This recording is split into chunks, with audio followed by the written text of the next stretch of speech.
Fuck it, content, right?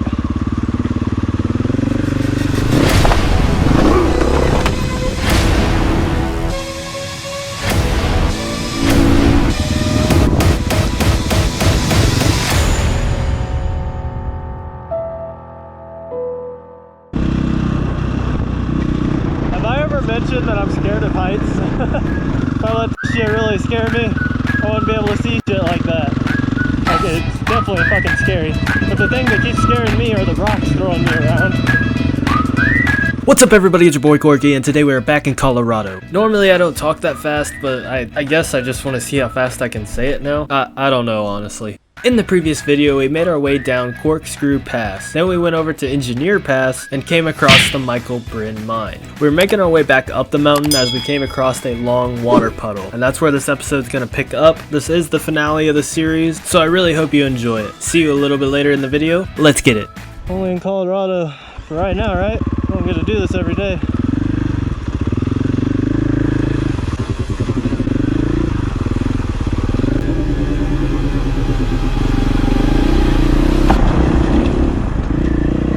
Yep, there's the wet feet.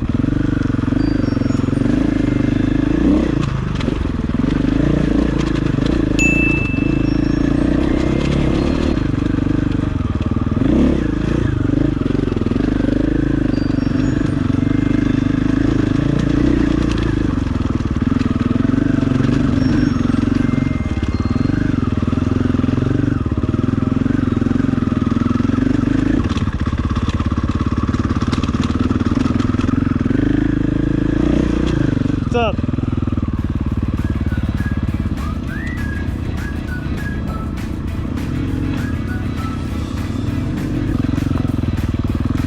What is this? Oh shit! Okay, I just about fell right there. Recommended high clearance 4-wheel drive. Road restrictions, no motorized from October 15th to June 30th. Huh. Okay. Hot top.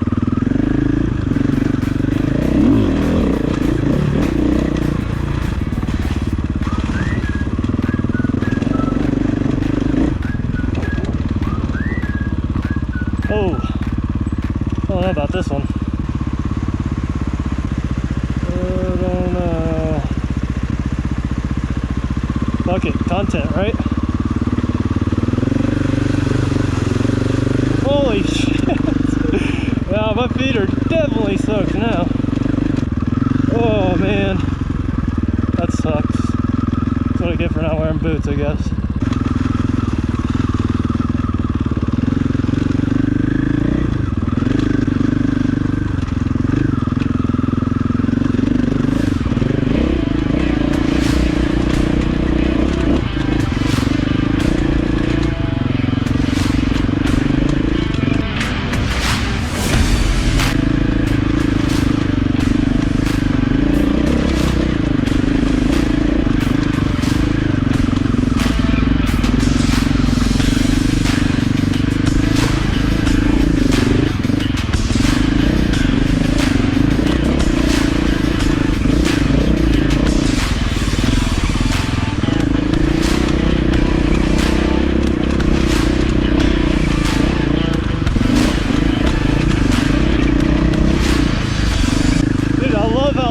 Bike just bogs down. Doing most of the shit in second gear, though I have a gear to play with. Some of the stuff I'm having to shift down.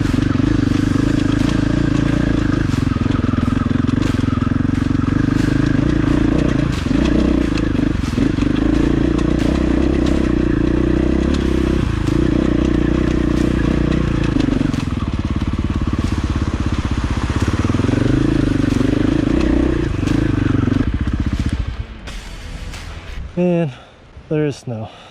I can ride that track though. I just don't want to go down a hill or anything.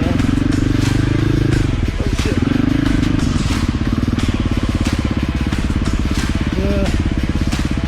I don't look too bad. Come up here for nothing.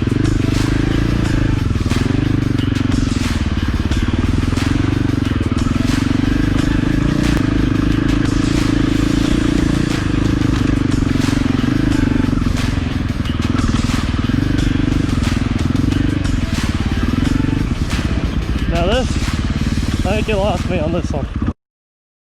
No, you didn't. Yeah, you're losing me, Colorado. I am putting my foot up, one of them at least.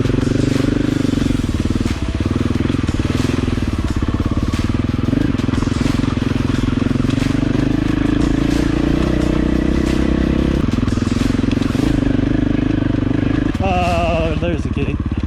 Damn it. I mean, there's a trail that goes that way, but I don't know. If I'm not wanted there, I don't want people to catch me up here. So, back down I go. Then I'm gonna get back towards 550, try to find the city, because I need a drink so bad. It gets beyond ridiculous now. Oh, I can't see the bottom now. Can't over here. My feet are probably going to be dry by the time I get back to my truck. I don't even know how far my truck is from here. That's something else I need to see.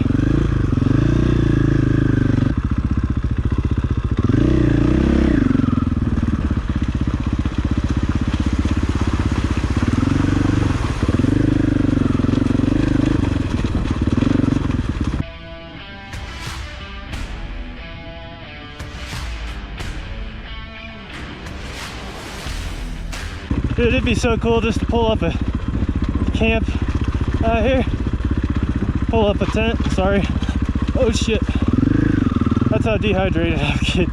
Just making mistakes. It'd be cool to pitch a tent out here and camp out like some 12-year-olds in a Modern Warfare 2 lobby. Here's this creek again. This one's moving pretty fast, the one that was making me nervous. So I can hit it in first gear.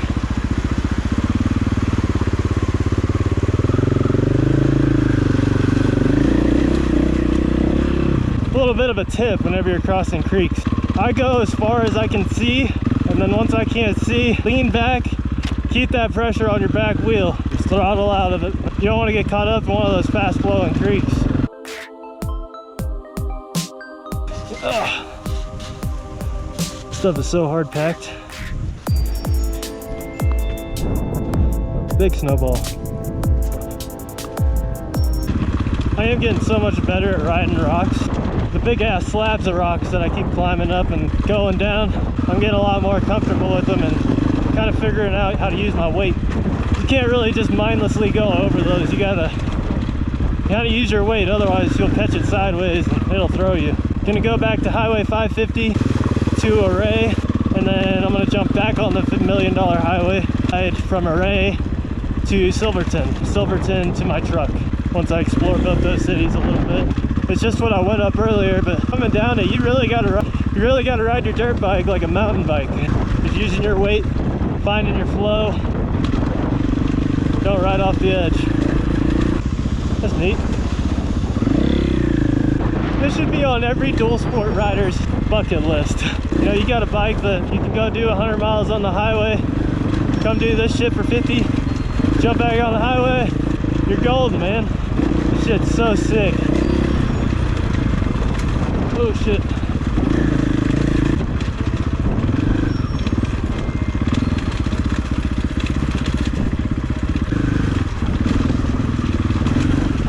This is gnarly. Hopefully they got enough room for me to pass up here.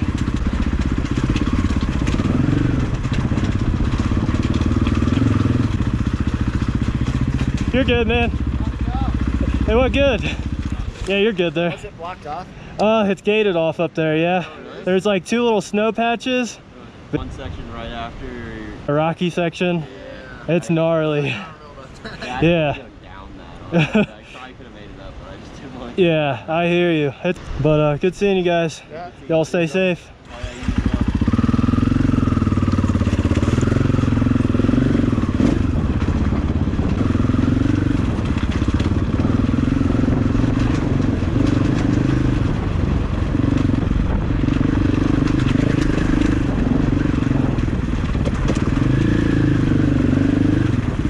Man, it's a foot away from dying. That'd be a hell of a death.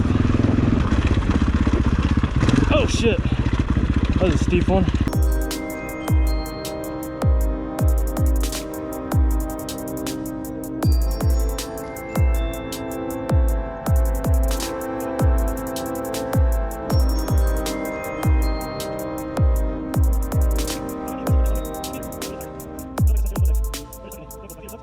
hard telling what that would be like.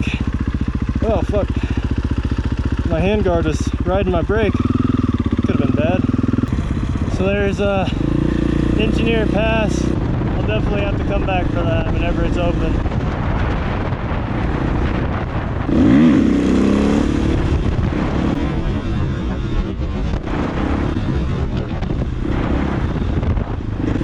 Gotta not psych yourself out, man.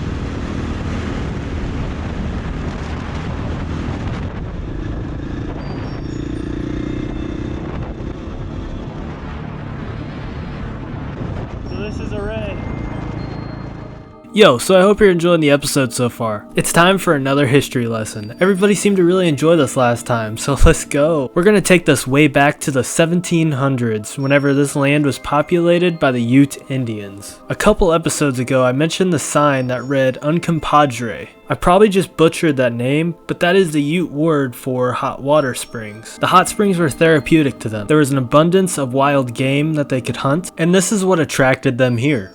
At age 17, Chief Ouray joined his parents in Colorado. At age 35, he became the chief of the Uncompadre Ute tribe. Chief Ouray was, quote, friend of the white man and protector of the Indian. It was the US government that wanted the riches within the San Juans. Negotiations between the Utes and the whites ensued for years, up until 1880, whenever Chief Ouray died to Bright's disease. It was at this time that the Utes lost all of their land, and the city of Ouray started to grow as a mining town. All of Ouray's buildings, built from 1880 to 1900, are still standing today. Some of these century-old ghost towns still standing today include Sneffels, Red Mountain Town, Mineral Point, and Animus Forks, none of which I got to experience while I was there, but I will definitely be going next time. I encourage you to look up some of this stuff too if you're interested. Me personally, I find this all super interesting. But let's jump back into the video. I'm gonna walk around a little bit, give me a chance to get off the bike, call my family, talk to them for a little bit. Glad to see the city again.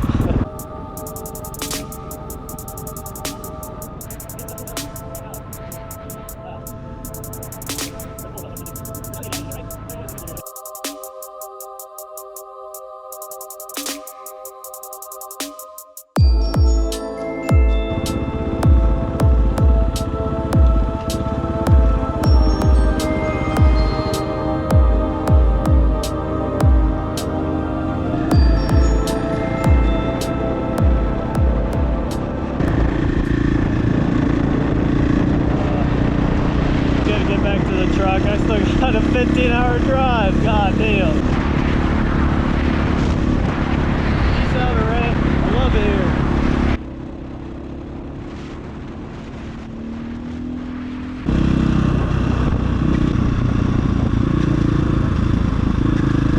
Have I ever mentioned that I'm scared of heights? Just do what scares you, man. That's how you get the most out of life. If I let this shit really scare me, I wouldn't be able to see shit like that.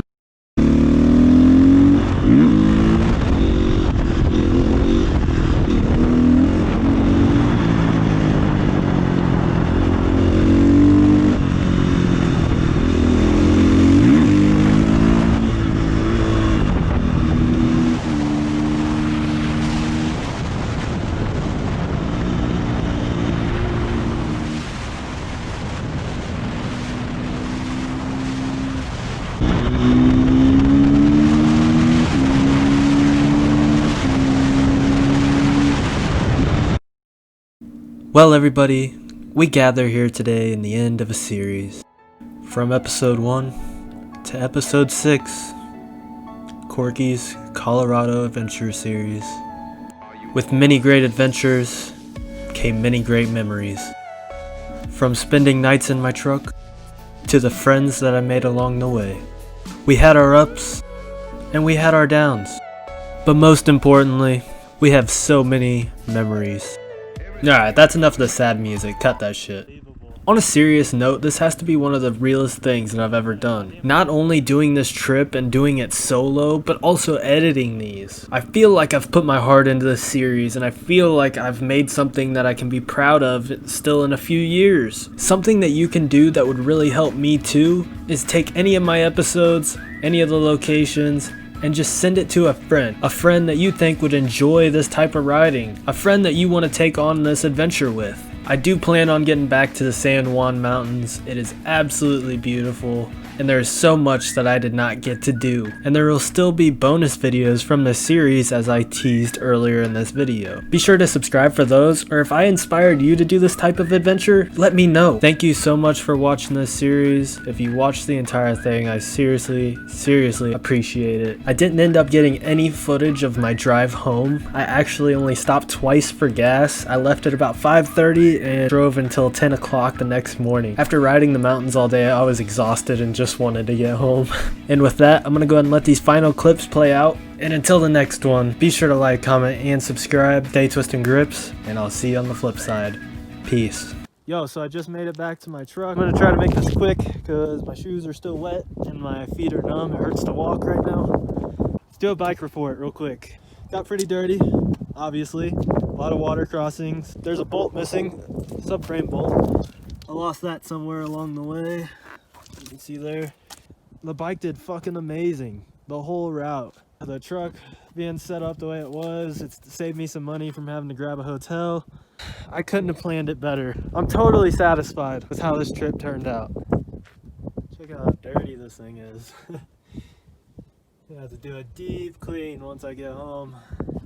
It's a lot of sand, like sandy dirt.